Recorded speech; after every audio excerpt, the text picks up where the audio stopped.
professionalism that they could turn this into a profession and get the results of a Paul and a Jesus. Don't let something or somebody spoil and pervert your motive.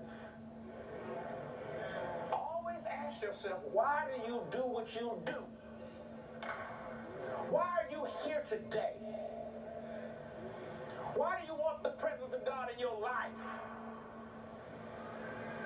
Is the sum total of it is to fulfill your definition of success, and his definition of success is so much greater than yours.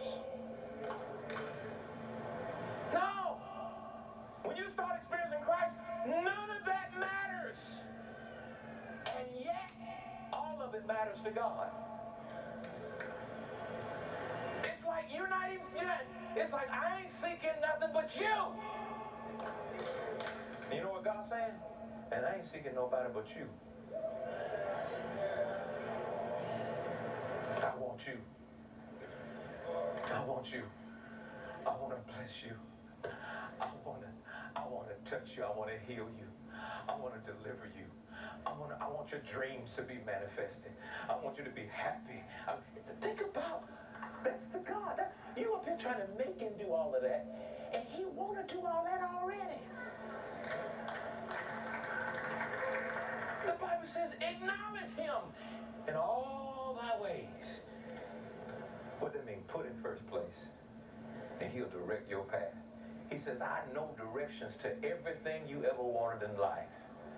Can you please put yourself aside and let me be your God? That's what this is about. This isn't about playing church. I used to wonder if I preach like this, everybody gonna leave the church and we're gonna have a bunch of empty seats. I ain't gotta wonder no more, because I spent a year and a half preaching to empty seats. I ain't scared of no empty seats no more. I ain't scared of no more. If you sitting up here this morning, God bless your souls. But it don't scare me. Why? None of that's my motivation. I ain't counting seats. That ain't my motivation. I ain't counting. That ain't my motivation. My motivation is I got a certain amount of time left. And I got to fulfill that time by doing exactly what God tells me to do and what God tells me to preach to you, so we can be carriers of his flame and his fire. So people can see God through us. And if they want to know Jesus, they ought to be able to look at some of us and say, that's what he look like right there. That's what he look right there. That's what he look right there. He look like that right there. You put him right there. No, he don't look like that at all. What's your name? Who's you?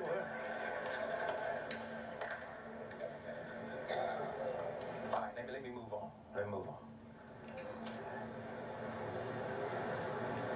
I wrote this down, and I was like, wow, the consequences of not knowing God. So what happens when you don't know? What happens when you don't have any knowledge about God? And what happens, no knowledge about God means you don't know him. I mean, think about that. You're interested in marrying somebody and there's no knowledge about them, number one.